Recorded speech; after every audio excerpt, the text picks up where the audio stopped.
almost like turned up the music.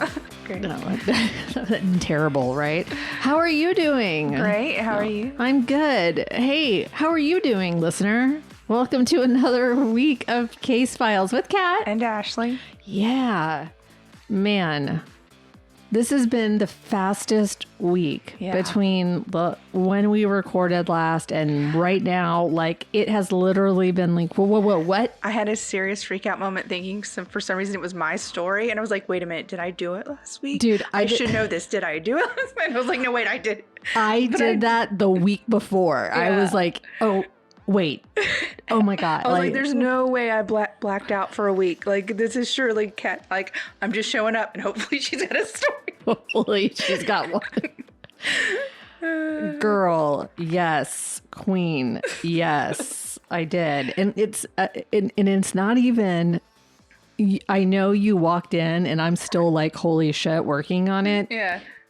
But it wasn't like I started it today. Yeah. Like it's just, there's just a lot of my stream of conscious kind of, and I'm like, oh, I don't even know if it's in the right order. And it was just so much typing that I don't know. Well, I find a lot of stuff like I've done the story and then like I just happen to do another search or something. I'm like, well, damn, I want to include this. And now I got to rewrite this whole section. 100%. And so like, yeah. 100%. So anyway, how are you feeling? Fantastic. That is a big fat lie. I mean, it's always something. Find a good dentist, y'all. I think I have. That's her tip of the week is find a good dentist, and we have. Yes. Thank you to the chamber for supplying him. Yes. Yes. The best part is he has a therapy dog on staff. It's like really what I'm most excited for. I don't care what he does. I don't care. Like, just bring the dog in. He's so nice. Zone out. And he is so nice. Yeah. And when I told him about my anxiety about going to the dentist, he's like, I got you. Like, I got you. You know, like this is my friend. There is just a lot of anxiety. My friend said she was really embarrassed to go to the dentist because she had a lot of like problems in the past. And she said he made her feel just totally comfortable. Like, basically that's why dentists have jobs, but he treated her like a person or whatever, you know, like he didn't judge her, didn't like immediately start there's lecturing her. Well, yeah, there's that anxiety, like it's been too long. I've waited too long and now this is going on. Or maybe I don't floss every day and he's going to know that, you know, it's like all these things that you're embarrassed for. Like, I guarantee you're not the worst case. I feel like a lot of people, when they go through mental health stuff, or maybe they went through addiction, they don't want to go to the dentist. 100%. You know, like, you know, and then addiction, you know, especially like coke or meth or whatever. Yeah, that just like messes your teeth up. Yeah. Having dated a person addicted to cocaine in my past, I have led a life, y'all. But knowing the issues with, you know, like the dental issues that came along with that, you know, just crazy. So, I mean, that's what they're there for. I have a lot of anxiety. I'm not saying you shouldn't have anxiety. I've never been able to get over that anxiety. My blood pressure goes through the roof just because I'm there. Like, they're like, they like really worry about me. You know, like, So when I decided, I was like, I'm going to go to him. Like, I was like, the same guy, your guy. And I was like, I'm going to go to him because I liked his vibe. Yeah. So go to the dentist. Find a good one. Yay. That was our public service announcement. You're welcome. They'll identify you by your teeth, maybe, if you're in a story, so you know. You want to make sure. You go to the dentist? What? I'm just saying. If you don't have a file at the dentist, how are they supposed to identify you? There's like 4 million dentists. How do they find the dentist with your dental records? But, you know, we've had stories where they identify people by their dental records. Yeah. All I'm saying is get those dental records. It might help you or your loved ones solve a case. That's all I'm saying. I don't want to be a Case Files episode, Ashley. I didn't say you want to be. I said if you ever are one, be prepared. Anyways, prepared. That's her other public service announcement. Get your teeth done. So I'm having a lot of dental pain, so I'm she's cranky. I'm cranky, but I'm also not fully here, so just continue. Okay, well, I'm about to be a Debbie Downer. Okay, great. You know, I'm always a Debbie Downer, so I'm here for it. Live. You're funny though, and so oh my God, stop it. It's true. Okay. All right. I guess I'll just get into it then. Great. Let's just 45 minutes later. Oh my God. 6. All right. So okay. Every once in a while you do a story and it's like it really just it's a story that gets under your skin. Yeah. Right? Like for whatever reason. Yeah. Right. Not because it's the most brutal case ever, not because the killer's the most evil person ever. Yeah. It doesn't have to be like top of the list. Like this is crazy. Like the Ant Hill kids, craziest fucking cult ever. For so many reasons, but it was like not very big. It wasn't, not anyway, but this is one of those cases. Because it actually made me change the way that I look at my own life. Oh, shit. Yeah. So this is really, this is a very personal story in that I am taking you, Ashley, and you, the listener, on this educational journey with me. Okay. All right. So there is a case at the heart of the story, but it's like, holy shit. Like this is also, it's so relatable to my own life with being a mom that the more I learned and the more I read and the more I wanted to do this story because I maybe someone else needs to know about it. It's not the craziest. It's not the worst. They're all bad, right? Yeah. They're all bad. But So tonight I wanted to cover the murder of a 14-year-old named Breck Bednar. And I've been wanting to cover him for a while now, but every time I sat down to write about it, I found myself going down these rabbit holes that had nothing to do with the case itself. So instead, I was like reading about online gaming and Discord and private servers and grooming and how predators manipulate children, what warning signs are parents supposed to look for, what we're supposed to do if we think something feels off, right? I just started, part of it was for work, part of it's for the show, and I'm just like I'm really good at rabbit holes. Yeah. So I start going. And honestly, I think I was doing all of that because it felt personal. Yeah. Right? Not because I knew Breck. And not because I have any connection to England, though I love England. I want to go. Bucket list. Yeah. Want to go. But, I guess because I'm a mom, I guess. And my kids are about Breck's age. And if you've listened to this podcast for a while, you've heard me mention my kids. And like so many kids, they love technology. It is like obsessive love. It is, I can't breathe without the technology. Yeah. And we have to navigate life like that. Yeah. Anyway, they love games. They love technology. I mean, they get home from school, they'll grab a snack. Ideally, they do homework.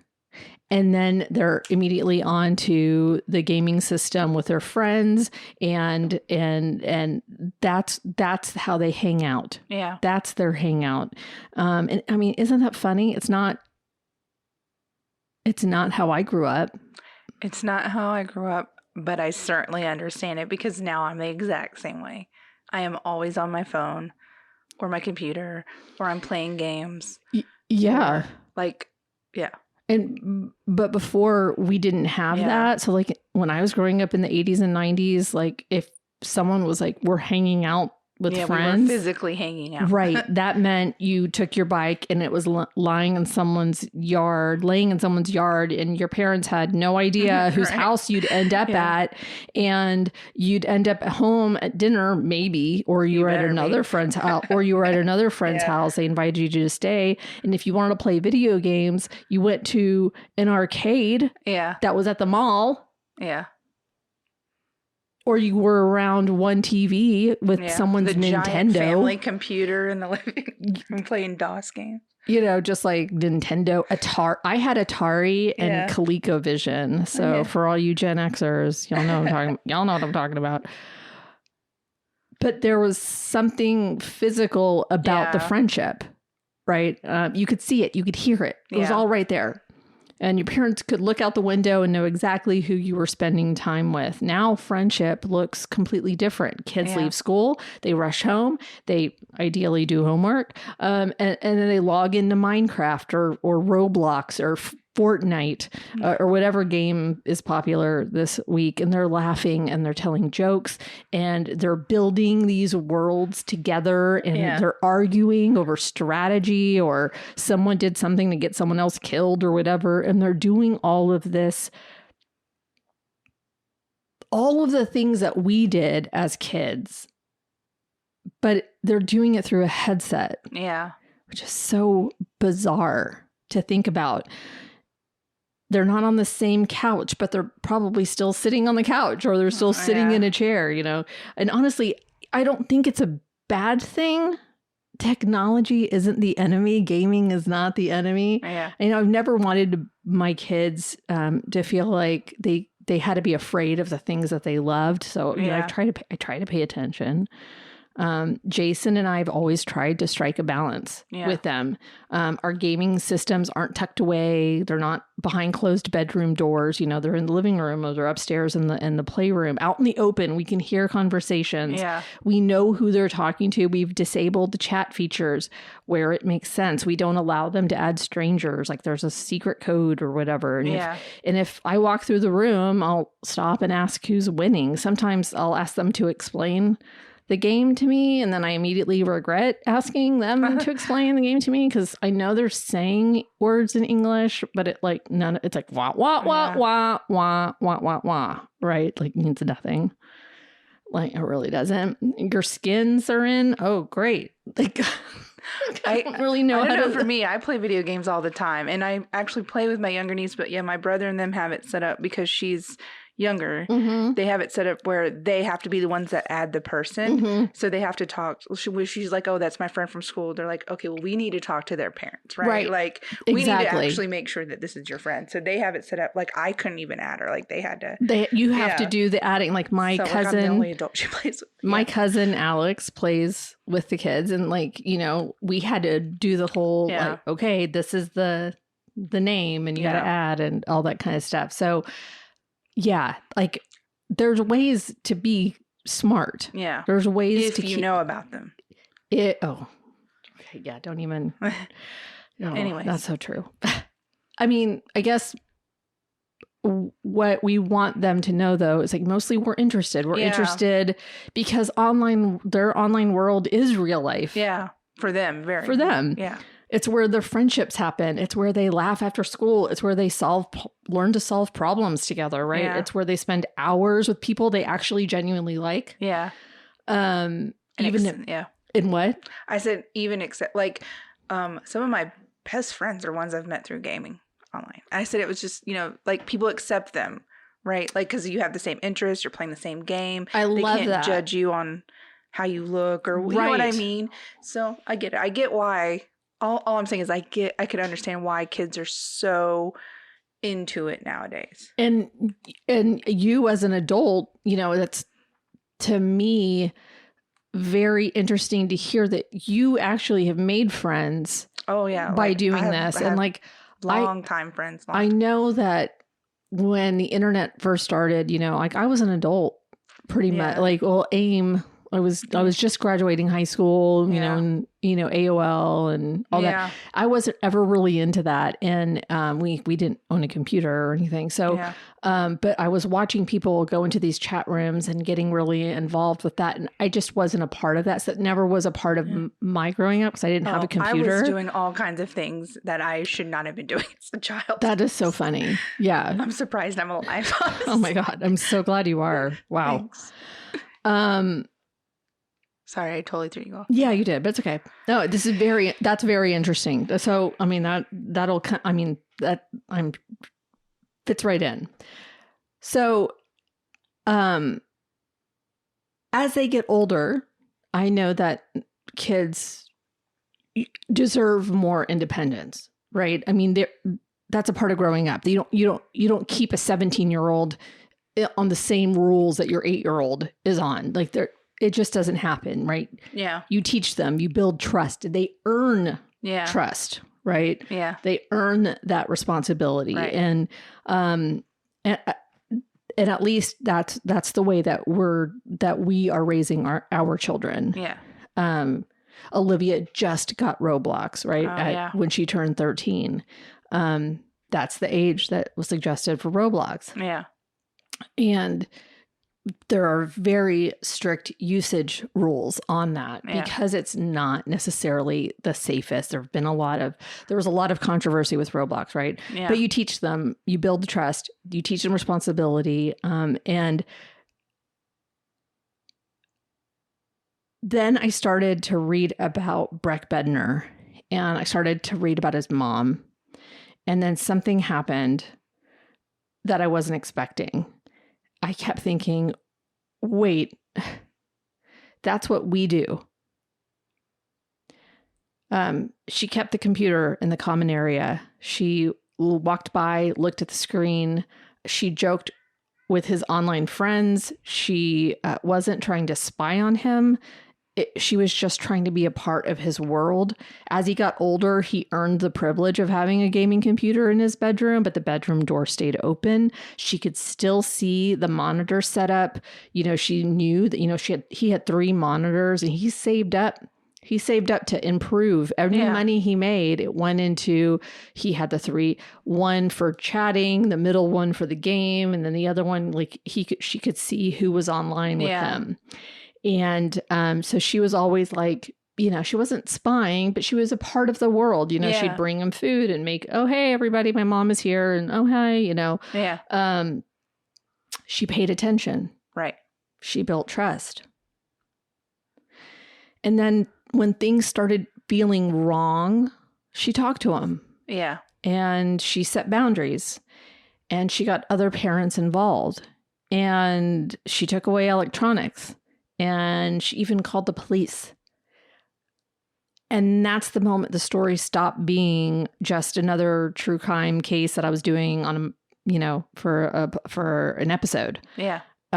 Because I sat back and said, like, if she did everything we tell parents to do, everything that I'm doing, what happened? Yeah.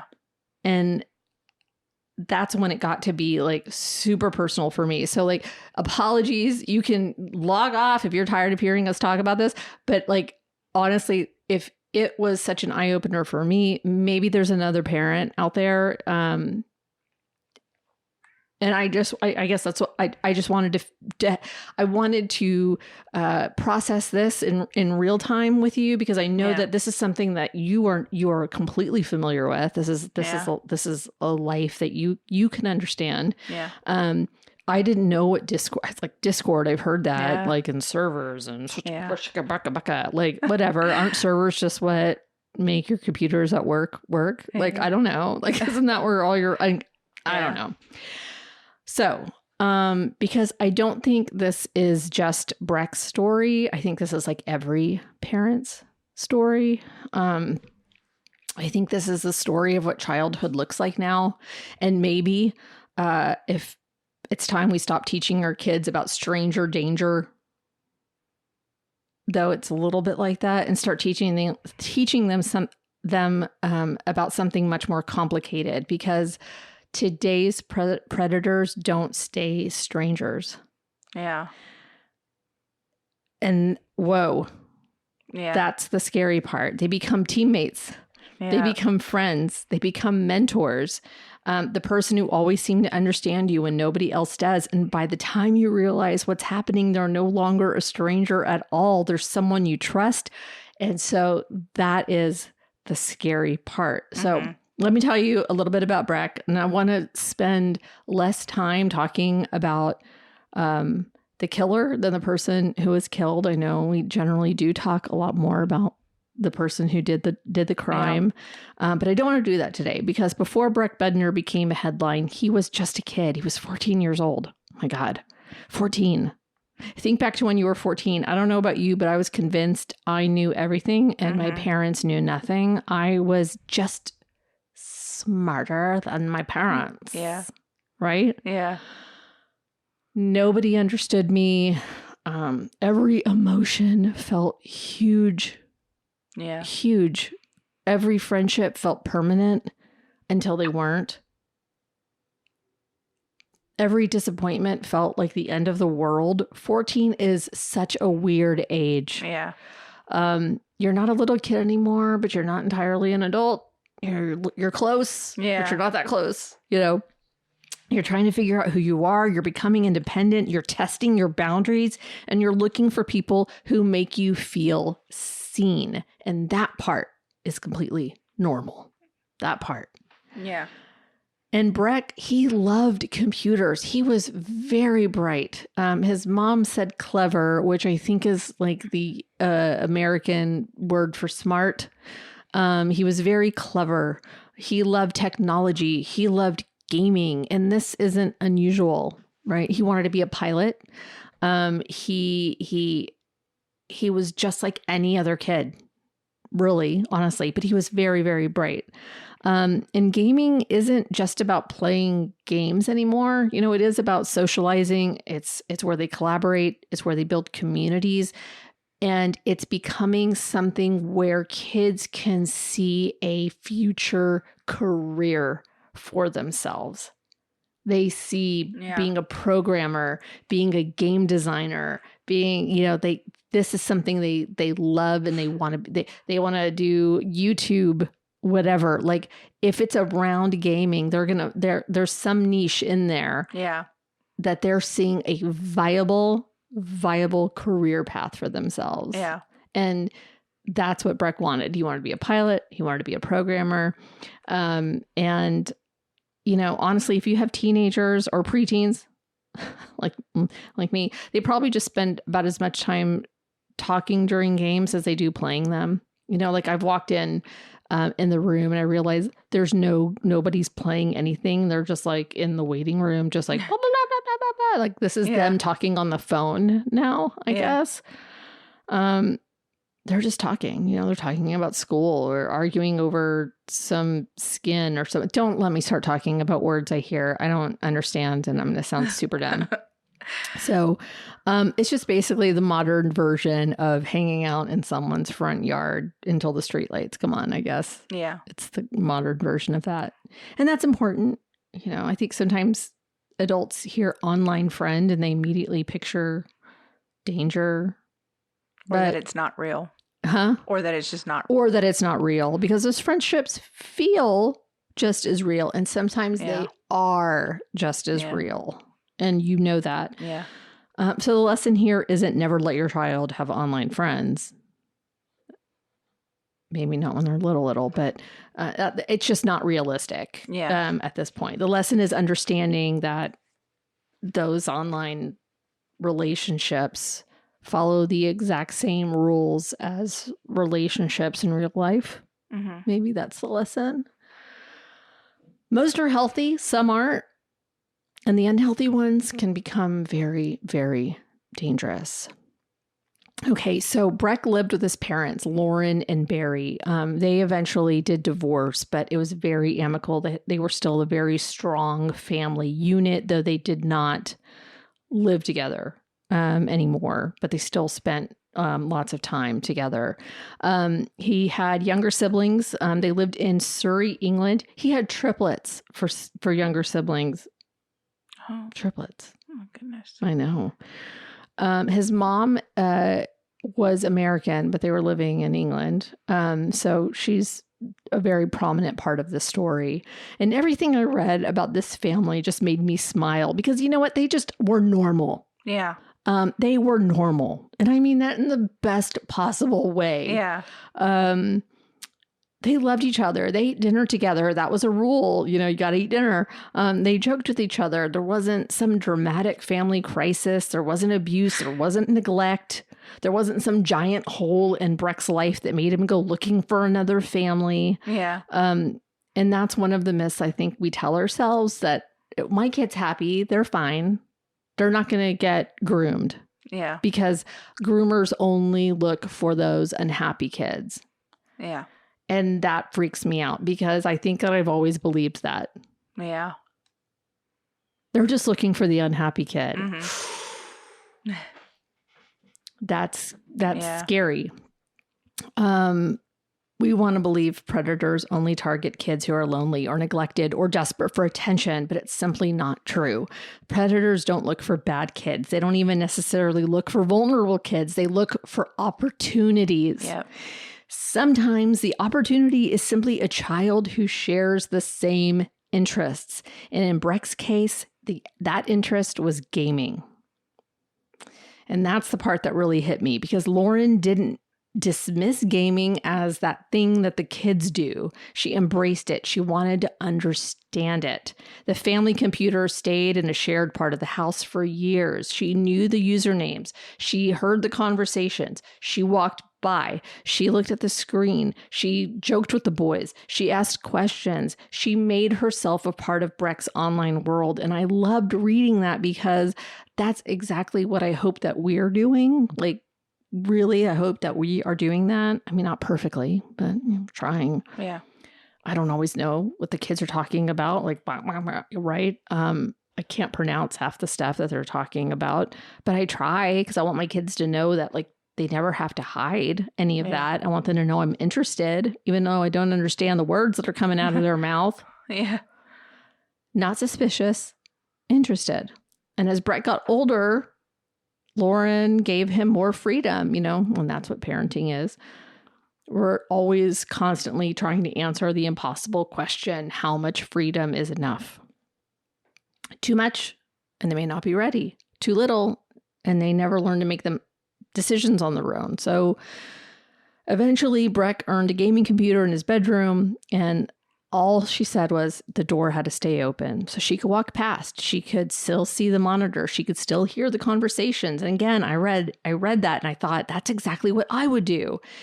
And maybe that's why the story has stayed with me, because every little thing that I read, I wasn't thinking I would never. I was thinking I probably would have done the exact same thing. Yeah. And then someone new entered Breck's life in gaming world. What's happening? They're in the bedroom. At first, he wasn't a warning sign. He wasn't waving a giant red flags. He wasn't asking inappropriate questions. He wasn't lurking in the shadows. He was just a gamer, or at least that's how it appeared. His name was Louis Daines. Oh. He was older. She didn't know how much yet, but he had a deeper voice and he was confident. You know, she would walk in the room and he would be like, "Oh, hi, Mom." You know, all the other kids would just be like, not, you know, kind of silent, but he would interact. He would joke. He would interact. He seemed more confident. He seemed successful. He said he owned and managed gaming servers. I don't know if that's true. He talked about computers in a way that fascinated Breck. He claimed he worked for the U.S. government, but hush, hush, it's all on the DL. He talked about technology projects, money, opportunity, adventure. So imagine you're 14 years old and that all sounds pretty fucking incredible. Yeah. That you're talking to a 17-year-old who works in New York City for the U.S. government and makes his own hours and has millions of dollars and is creating a business. And is 17 how old he thought this guy was? Or were you just like saying? He said he was 17. Oh, wow. Mm-hmm. And as adults, you know, a 14-year-old is going, hell yes. And an adult is going, yeah, sure you do. Right? Like, yeah. Yeah. Let me, yeah. Yeah. They don't hear the world the way that we hear the world, I guess. They hear possibility and excitement. They still have hope at that age. They hear someone, right? They hear someone paying attention to them, and we just hear a bunch of bullshit. Yeah. Right? And if there's one thing I've learned researching this case, it's this: grooming almost never starts with fear. Yeah. Remember that. Grooming does not start with fear. It starts with feeling special. Oof. Because before Louis Daines ever convinced Breck to visit him, he convinced him of something much more important. That he understood Breck better than anyone else ever could. He convinced Breck that he was special, and only he saw it. And that's how grooming really works. So I'm going to stop here for a second, because I think when people think of grooming, they always think of something very specific, you know, right? The older guy asking for inappropriate pictures of a child, right? That's what you're thinking of. Or pretending to be a teenager, or trying to convince a kid to meet up after just a few conversations. And yes, that sometimes happens. But usually it doesn't. Grooming is almost never that obvious. If it were, it wouldn't work, right? Instead, it's a relationship, one that's carefully built over weeks or months, or even a year. And the scary part is, like, if you watch the first few interactions between a groomer and a child, you probably wouldn't notice anything wrong. You might even say it's kind. That's nice. Supportive, encouraging, almost like a mentor. And that's what makes it so dangerous, because our predators don't usually begin by asking, will you keep a secret? They begin by asking, so what games do you like? Or what school do you go to? Or what kind of computer do you have? And you're actually really good at this, you know? Most kids your age aren't this smart. And that last one, that's powerful, especially when you're 14, because 14-year-olds are trying so hard to figure out who they are. And they're asking themselves questions they don't even realize they're asking. Am I good enough? Am I smart enough? Do people like me? Where do I fit in? Who understands me? And then someone comes along and starts answering all of those questions. You're special. I get you. You're different. I believe in you. Can you see how that starts? Not with fear, but with validation. And honestly, that's what makes me think so much about my work, because my work, we spend a lot of time talking about abusive relationships. And one of the biggest misconceptions people have is that abuse starts with violence. It doesn't. People don't get married usually to someone who beats the shit out of them. Sometimes they do. I'm not saying they don't. But it started with kindness and love and, oh my gosh. Promising the world. Sleeping with the enemy. I don't think you're way too young to have watched that. But this was something I watched in junior high. You know, it's Julia Roberts. And wonderful, wonderful, wonderful. They get married and then the abuse starts. Mm-hmm. And it was just a very she didn't marry an abusive man. But there were probably red flags. There were probably signs of control. But, you know, you kind of erase those because all the kindness, all the love. Because if someone walked up to you on a first date and said, I'm going to isolate you from your family, make you doubt yourself, control who you talk to, and eventually hurt you, what do you think you would do? Would you marry him? No. No. That's not how abuse works. It starts with someone making you feel like the most important person in the room. And, you know, there's affection, validation, there's connection.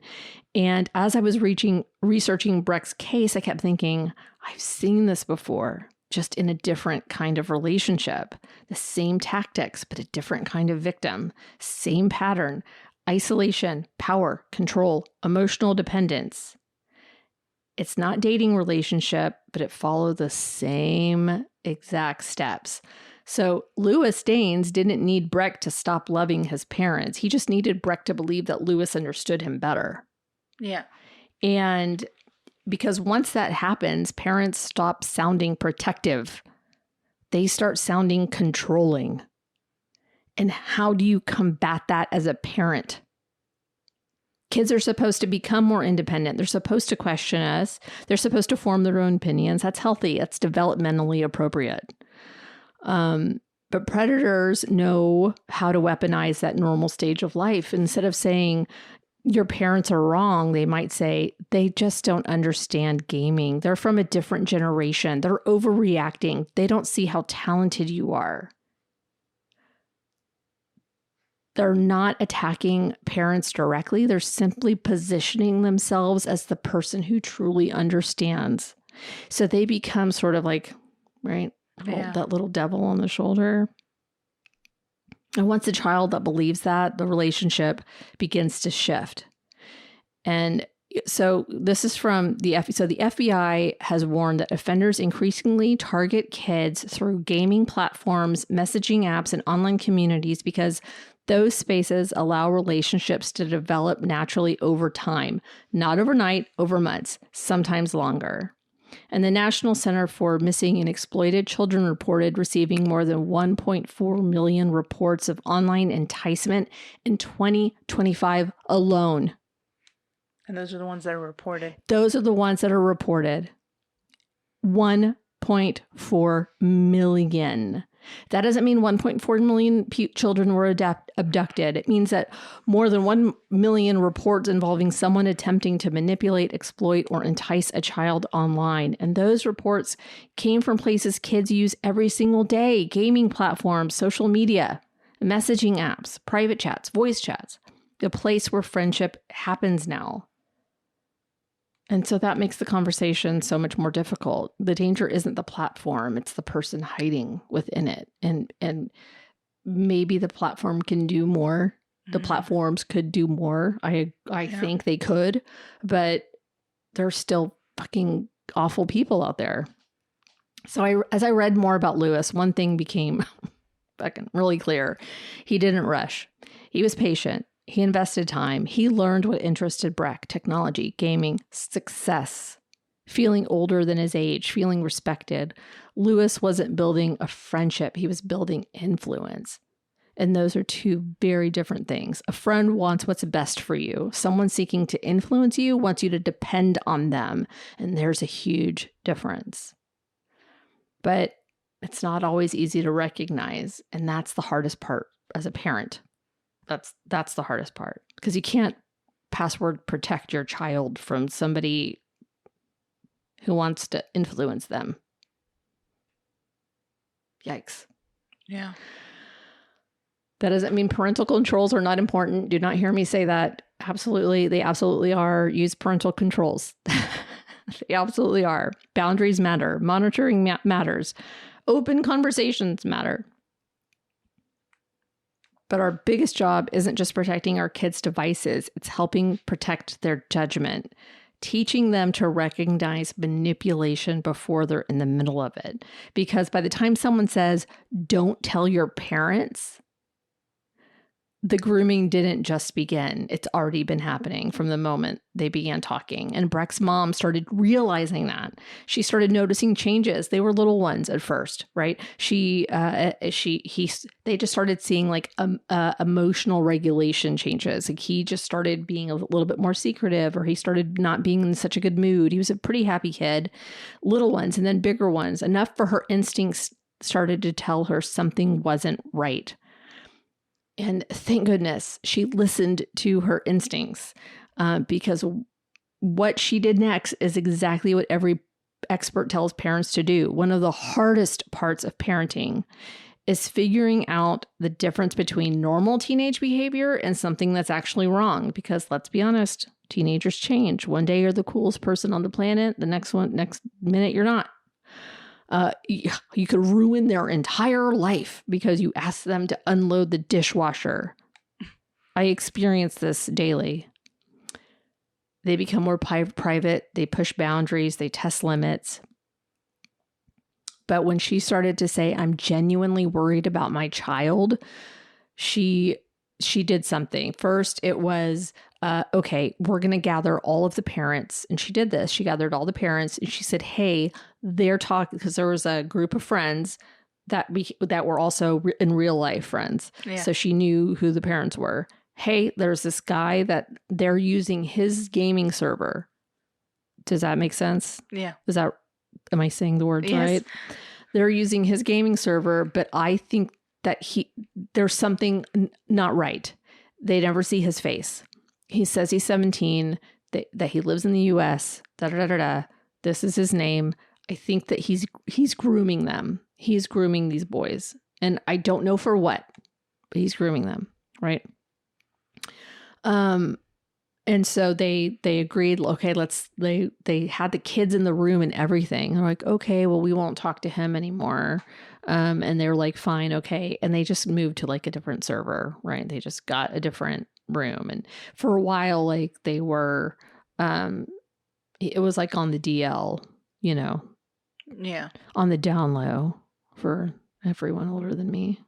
Whoever's listening, like they just sort of moved it over so that it was a little bit more secretive, so they could still, because they were like, what? He's so cool. He's 17 and he does all this. As soon as the parents said not to, that it already made him cooler in their eyes. Well, and all she wanted was like, why is he never on camera? Well, we can't see his face because, he works for the government. Well, why is he always online when you guys are? Well, he makes his own schedule. So he plays when we play. Okay. Well, you guys are 13, 14 years old, 13 at this point. Why is he, like, what is he really even 17? I just want to see his face. Right. Breck talked about Lewis a lot. He admired him. Lewis wasn't just another gamer anymore. He was becoming someone Breck looked up to, someone whose opinion carried weight. And I, to put yourself in Lauren's shoes for just a second, imagine your 14-year-old starts talking constantly about this older person that they met online. And at first you don't think much of it. Kids have coaches, teachers, older cousins, mentors. But then it starts feeling off, not because of one big thing, because of 100 little things. Mm-hmm. And as parents, isn't that usually how it happens? Like, it's not a flashing neon sign with your gut. Something isn't sitting right with me. Like that's what you're feeling. Yeah.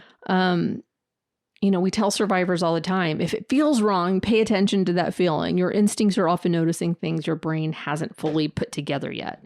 So Lauren listened to that feeling. She didn't brush it aside. She didn't tell herself she was overreacting. She started asking questions, and she didn't make it a battle, but she stayed curious. She wanted to understand. She wanted to know, who is this person? Why has he become so important? What is he telling my son? Those are hard questions. So she tried to stay connected, but the more concerned she became, Lewis wasn't acting like a responsible adult who happened to enjoy gaming. He was becoming increasingly involved in Breck's life.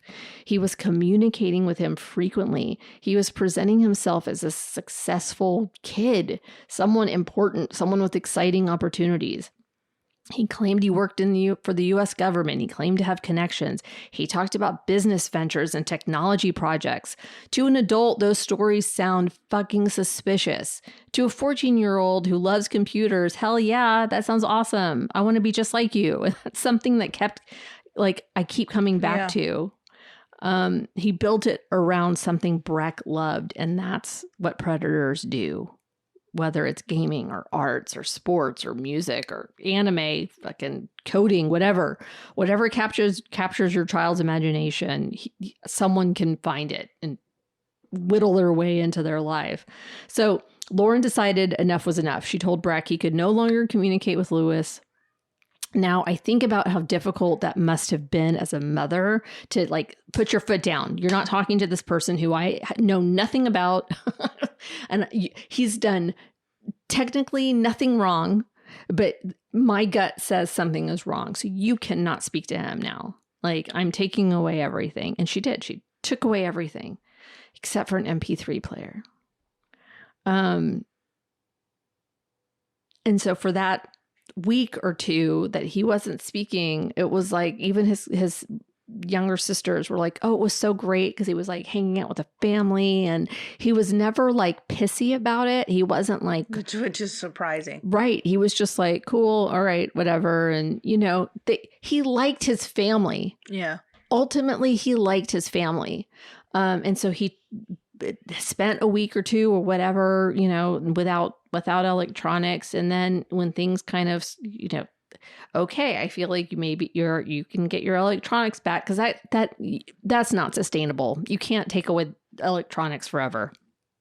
But she was trying to protect her kid. And it was like, well,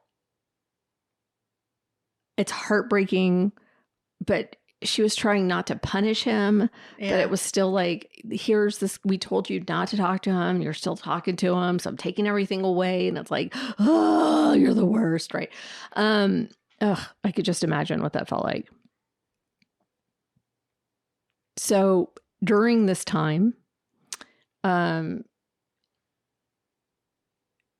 was a lot of, from Breck, you know, you're trying to control me. You know, I said, if you say like, I'm worried about your safety, he's hearing you're trying to control me. And when the person you're being cut off from is telling you that as well, that's coercive control, right? Your parents are telling you this, but that's just because they want to keep you down. The man's trying to keep you down, right? Yeah. And that is coercive control. When they're trying to make your child believe something that's not true about your actions as a parent. Yeah. And that is a very hard line for parents to navigate, because it's so slow. It's so slow. The seed is planted, and the more parents push back, the more the groomer can say, see, I told you they wouldn't understand. You know, but she contacted the other boys' parents, and, she wasn't like, hey, my kid is the problem. She's thinking something is happening to these boys, and she's trying to talk to the other parents. She's trying to bring in the community. And it's not easy. She tightened the rules. And so she created this distance, but one device remained, the MP3 player. A phone she had gotten still allowed communication. And it was, this is where it starts to get really devious on his part.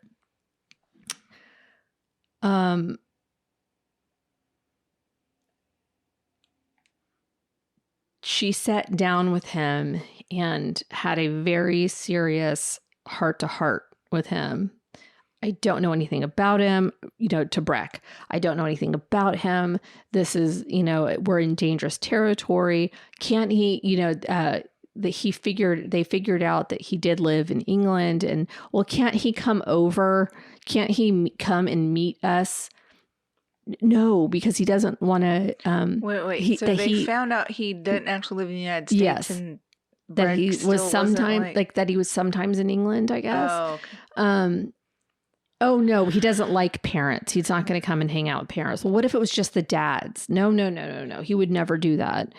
Well, can he at least send a picture? And he sent a picture. But it's like, you don't really see his full face. You just kind of see it's a profile like this. Yeah. But she kept trying, man, this mom, Lauren, she did everything, but she kept fighting for her son. And when her concerns grew even stronger, she made a decision that most of us would assume would finally just be the ending of this story. It would keep Breck safe, and that's it. This is how the story ends. She called the police.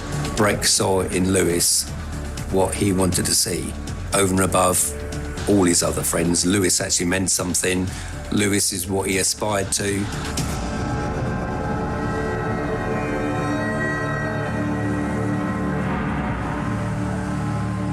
On the day I decided to phone the police, I was scared, but I had a gut feeling that things were quite wrong. Good evening, sorry, please. How can I help? Yes, I have a 14-year-old son, and there's an 18-year-old unknown, well, he says he's 18-year-old person, and I feel like he's being turned against his family, and I'm getting really concerned that this person isn't actually who he says he is. I gave the predator's real name. I gave his alias. I gave where he lived, lies he was telling to the boys. He's grooming him for something because he's trying to change his thinking set on everything. And what happens when you speak to your son about it? What does he say about it? He and the rest of the guys in this group completely look up to this older boy.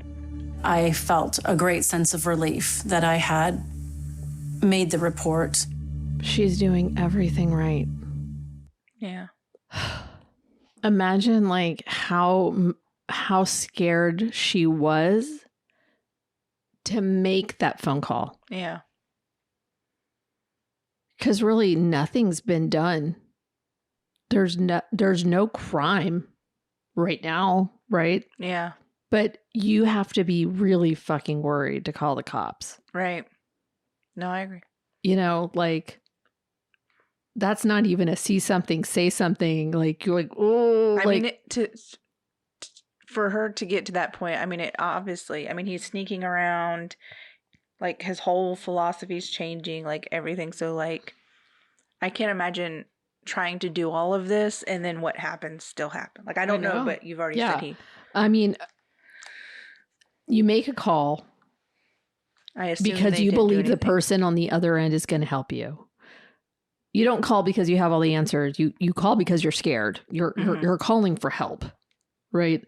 And that's where Lauren found herself in December of 2013, is scared, needing help for her son.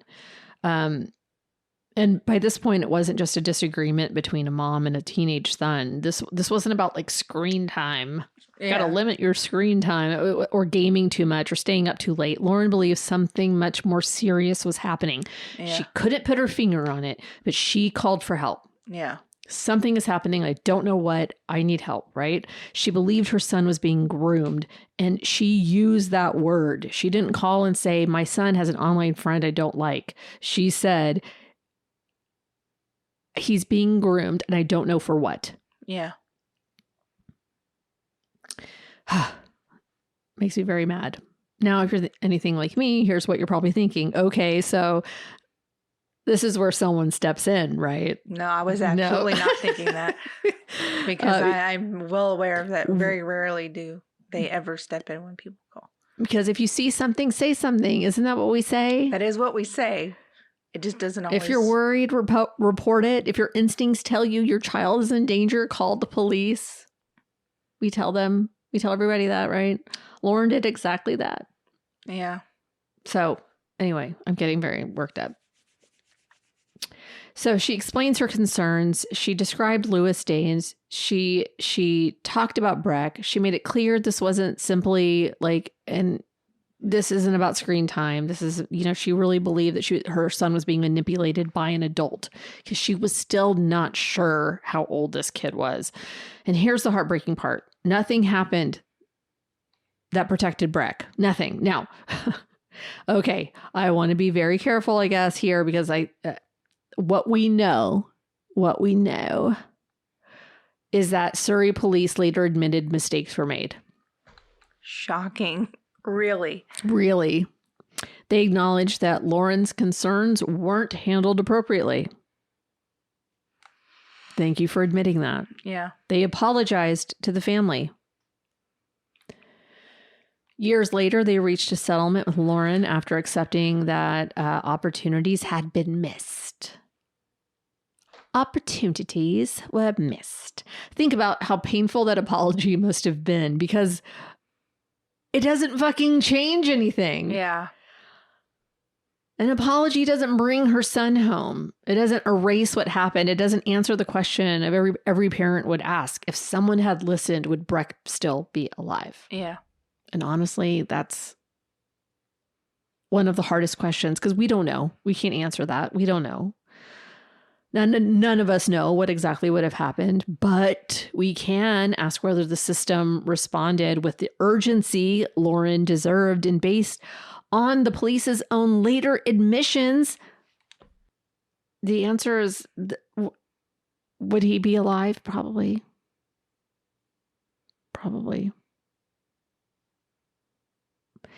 But we shouldn't ask if we think someone is grooming, we shouldn't report it because nothing is going to happen. No. Please report it. Please trust your instincts. Do that. Keep speaking up, because the lesson isn't that reporting doesn't matter. The lesson is that systems have to respond when parents raise credible concerns, because parents should never have to carry that responsibility alone. Yeah.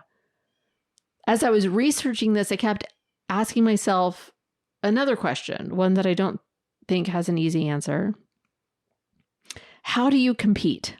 How do you compete with someone who's become the voice inside your child's head? That's the hardest question, because at this point, Lewis wasn't an online acquaintance anymore. He wasn't a random gamer. He had become someone Breck admired and believed and trusted. And if you've ever raised a teenager, you know there's a period where your voice naturally starts competing with other voices, friends, teachers, coaches, YouTube creators, now TikTok people, influencers, whatever. That's normal. That's adolescence. Kids are trying to figure out who they are apart from us. They're supposed to. But what happens when one of those voices has bad intentions? Ugh, that's so scary.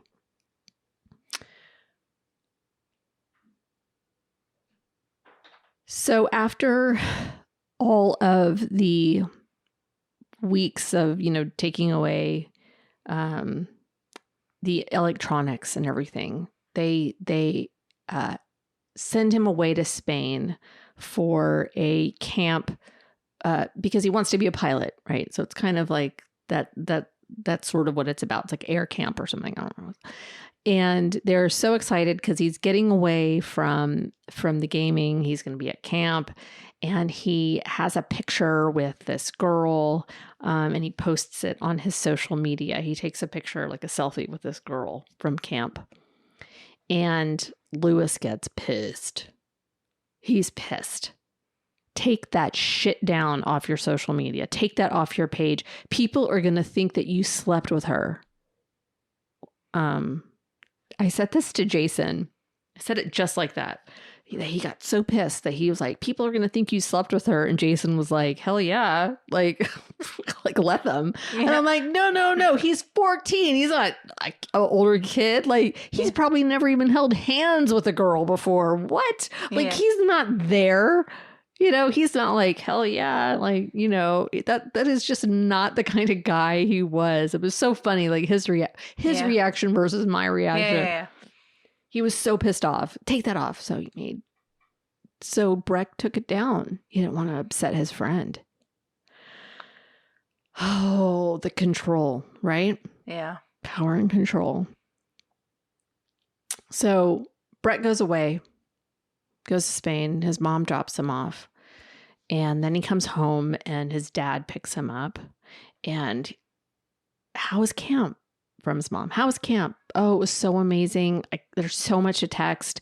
There's too much to text. I'll tell you when I get home. It was so great. Oh, I can't wait to hear all about it. I mean, there's just nothing. There's no bad blood. This is just good, happy child, happy family.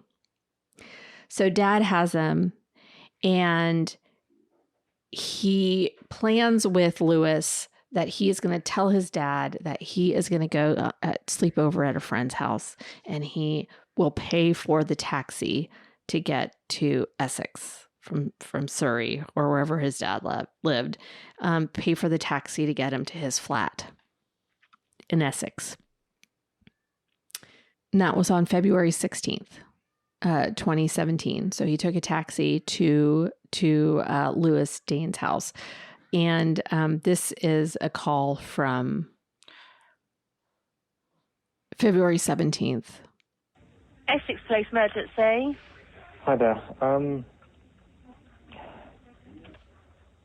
Okay.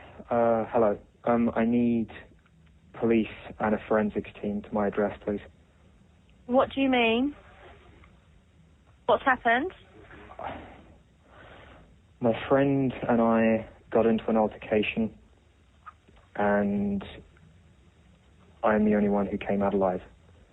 Are you telling me you've killed somebody? Yes, I am. Right, and who am I speaking to? My name is Lewis Daines. I'm 18 years old, and I live at Greylands, Rosebery Road, Grays, Essex, Romeo Mike 175 Yankee Hotel. Right, okay. And what's actually happened? My friend came to stay the night with me yesterday, feeling very down, feeling suicidal. And I woke up this morning, he was in a mess. I tried to calm him down. I hugged him, then said that I was there for him. He shrugged me off. Can you just bear with me a second? Don't tell me any more, okay? You're telling me he is definitely dead? Yes, I'm telling you he's definitely dead. That's just a little bit of the call. He goes on to tell the 999 operator, don't interrupt me. The father wasn't a little bit suspicious about him paying for a taxi to go see, like the father did, like that he didn't want the father to drop him off. Like, I'm sure there was a whole scheme of like, oh, I'm just going to my friend's house across the way and then getting you know what I mean? Okay, I thought he told his dad like, this friend was so far away, like I'll pay for the taxi. But you're saying Lewis paid for the taxi for Yes. Okay. Sorry, I wasn't clear. No. I just probably missed. Okay. Anyways, I'm with you now. You have to think about like what happened before this phone call. Yeah. Right. I mean, a lot went on between leaving his dad's house and arriving and then having this call at 11 in the morning on February 17th, 2014, having this call happen. Do you hear how heartless? Emotionless. He laughed. Did you hear him laugh at the end there? He was like, yeah, like he's definitely dead. He's definitely dead. Yeah. He had been dead for a while by the time this phone call was made. So he was able to get himself together and get his story straight that Breck was somehow suicidal and attacked him with malice to kill him. And he was in self-defense. And 2 months earlier, Lauren had called and said, this kid is grooming my son and I don't know for what, and nothing happened. And then her son ends up at this guy's house and ends up dead within 24 hours. Yeah. And that's the real story, right? The failure of the Surrey police. Like that's the real failure. But I mean, she did everything that she was supposed to do. And then when Breck went there, everything that was told to him up until this point was a lie. Everything was a fabrication. What Lewis had told him after seeing the girl on his social media, after being disconnected because of this camp, after parents getting more and more controlling, more worried and more, he could just see the potential of losing this person that he had control over, who he was manipulating. Mm-hmm. So Lewis did what we've heard before. He told him he was dying. He was sick. He was dying. And that he wanted Breck, a 14-year-old, to take over his company. And to a 14-year-old, awesome, right? Mm-hmm. To like an adult, get the fuck out of here. Yeah. But he told him something that made him go, okay, I will break rules because you're dying. You're dying and I will have control of a company. Yeah. and we need to talk business. Two teenagers need to talk business. Not that two teenagers can't talk business, but I'm 14, you're 18. I'm going to assume he wasn't actually 18 though, right? He was. Oh, okay. That's surprising. He was. I agree. And he looked like a baby. He looked like a baby. Baby face killer, I think he was like termed. Like he was just, he looks like a baby. But if Lauren ever hears this, not that she needs my validation, but man, I hope she knows that there are parents all over the world who have read her story and thought exactly what I thought. You did something. You did a lot. You stayed involved. You did literally everything. You stayed involved. You noticed changes. You asked questions. You set boundaries. You talked to your son. You worked with other parents. You trusted your instincts. You called the police. You kept trying. That's not a parent who failed. That's a parent who refused to ignore her gut. Mm-hmm. And the tragedy is that she wasn't the only person responsible for protecting Breck. And one thing I keep thinking about is something we say all of the time in domestic violence prevention. If you see something, say something. And we say that, well, Lauren did. Yeah. She saw something. She said something. If only someone had known. Oh, wait, they did. And, February 17th, 2014 was an ordinary day. It was a school day, normal day. But he had a plan. He was 17, 18 when he met Breck. He was, which means nothing. A predator is a predator. This is from Wikipedia. It was reported by the Daily Mirror to have, Louis Daines was reported by the Daily Mirror to have grown up as an only child. After his parents separated, he initially lived with his mother until her new husband got a job overseas. He then moved in first with his father, then with his grandparents. It was reported that he also had been in the care system from an unknown period of time. When he was age 16, Daines lived alone in a flat owned by his grandparents, and the neighbors described him as reclusive.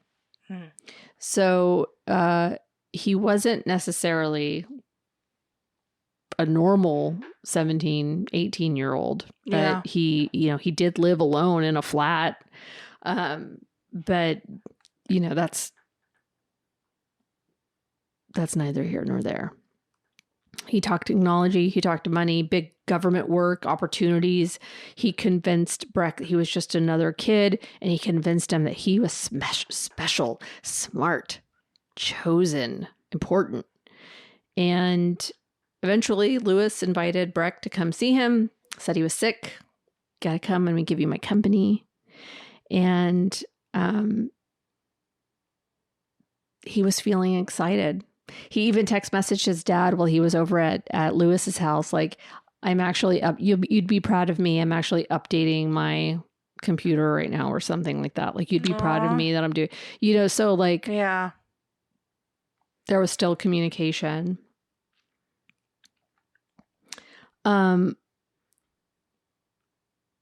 investigators arrived, they could tell like right away that Louis had attacked Breck. He was stabbed multiple times. They found that Louis had tried to destroy evidence by putting all the electronics in a sink with water. He said that it was a fight and it was self-defense, but why was there duct tape that looked like it had been, used as a restraining device, cut with Breck's blood on it? He had been slit. His throat had been slit. He had been stabbed multiple times. A few hours later, his siblings, 12-year-old triplets, began to receive messages that their brother had been murdered, describing photos of Breck that had been posted on social media by Louis. Mm-hmm. and then confirmed by the police later. And I promised at the beginning of the episode that I wasn't going to spend a lot of time talking about him. And that's intentional because Louis Daines has already taken enough from this family. I'm really not interested in giving him any more time. And Breck is, Louis is where he should be. So that's it. I'd rather spend more time talking about Breck because he should have been, worrying about homework right now and learning how to drive, choosing a college, rolling his eyes at his parents, getting his first job, falling in love. But it was preventable. Preventable doesn't mean we know exactly what single decision would have changed the outcome. We don't. Life isn't that simple. But when you look back at everything that happened, you can't help but see the opportunities. And those opportunities lie with the Surrey police. Who's to blame? Can't really say who's to blame. Louis is to blame. Who could have helped more? The police. But that's why we have to tell Breck's story. So we don't change anything. What was the point? So after everything that happened, Lauren, Breck's mom, she said she spent a year basically like not existing. She barely got out of bed. I can't imagine like how hard that would be. Your first child, just wow. And hearing the triplets talk about her in this time, they were so forgiving of the mother that they were not getting. Like they deserved to have her. But they understood. They couldn't imagine losing a child. They couldn't imagine what she might be going through. They just couldn't imagine it. So they were, there's no love lost there. But one of the things that they were so proud of her because after all of this, she created the Breck Foundation. He should be 36 someday. That's crazy. He should have a chance to grow up. But, because of his mom, his story doesn't end at Louis Daines' apartment. It doesn't end there. And I'm so thankful. It is about cyber security, about cyber safety. If you go to Breck Foundation, you can learn more about it. It is in England. But her whole thing is to go, there are resources for people. If you live in England, it's very helpful. But her whole thing is going into schools and teaching kids, telling Breck's story. Yeah. And it is something that has given meaning to a very unfortunate situation. Her voice is lifting up Breck's story, but it's also lifting up the other kids. Yeah. And it's wonderful. There's a very good documentary called Breck's Story, Murdered at First Sight. And it is a very, very good documentary. It's about 45 minutes long. It's on YouTube. It's also on, I think it's on streaming, but I can't remember which one. It's a quick watch, but it is such a good story. And there's just lots of other resources on the Breck Foundation's website. Like I said, Lauren didn't want his story to end at that apartment, and it continues every time a parent asks one more question, every time a child speaks up, every time a teacher recognizes a warning sign, and that's a huge deal. Well, why did he kill him? Just there was evidence that there was a sexual encounter. Yeah. Okay. And yeah, I think that probably didn't go well. Yeah. He was a predator. Yeah. He was not ever arrested, but there were other reports. He was known by police. So there was never an arrest. Yeah. But he was known to have had other interactions with children. So which makes them not doing anything even worse. Because they probably didn't look into it. Yeah. But that's what I'm saying. They probably did. They probably seen. Heard a mom going, it's just a kids being kids. Yeah. I bet that's what happened. They won't admit to it. Boys being boys. It's unfortunate. So now go hug your kids, ask them what they're playing. You don't have to become an expert. You just have to stay a part of their world. That's my story. Wow. I told you I was going to be a Debbie Downer. And that it was but really... it's an important lesson because even as an adult, some of the things I hear in chat rooms, I'm like, holy shit. Like what? What? Like what? Just things that people say to each other when they're losing or whatever. Like, just crazy. The way a lot of male gamers talk to female gamers. Just like in general, things... You hear things in lobbies and people are like, oh, it's just part of the game. But sometimes people cross the line big time. And even as an adult, I'm just like, you're so gross. Like, so it's an important lesson because as an adult, you can kind of regulate and make the changes. But as a kid, you may not know what to do or, you know.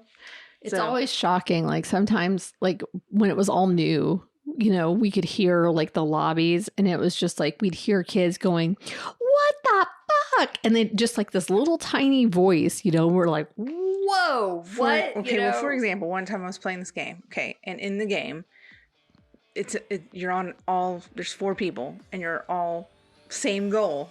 Okay, it's not like you're competing against each other. Okay. You're on the same map. Apparently I went into this area that this one guy wanted all for himself for whatever reason, right? He messaged me, and I'm going to use different wording, but I think you can figure it out, that he hoped someone raped my mother, killed her, chopped up her body parts, and delivered them to my doorstep. Whoa. Because I ran across his area of a fucking virtual map. That's tame for some of the things I've heard in chat rooms and messages that I've seen people get. It's crazy out there. So I think it is important for parents to be paying attention to what their kids are doing and who they're talking to and the messages that they're receiving. Oh my God. I'm just over here with my mouth like, what? It's a game.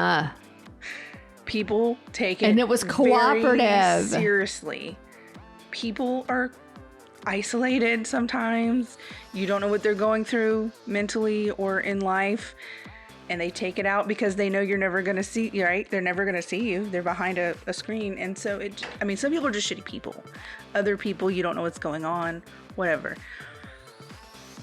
I'm not saying I've never gotten frustrated at a game because it happens, but like some of the stuff I hear people say. Yeah, but I doubt you've ever wished that. Oh my God, I have never said anything like that to somebody. But they say it to children.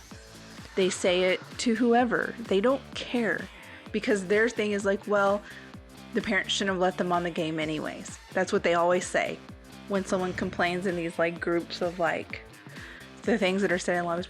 The game's not meant for children, which is true, but you still know they're children and you're still saying it. So you're kind of the disgusting one here, not the parents who may not even know their children are playing this game because you can't monitor every single thing your child does. Oh my God. They could be at a friend's house playing. They could be at a friend's house, yeah. But a lot of. Anyway, that's my story. Sorry to be a downer, y'all. Y'all are on an educational journey with me. So bear with me. I'll get through it. But until next week, if you see something, say something. Please. Please. And then please be kind to one another. You know, life's too short. All right, guys. See you next week. Bye.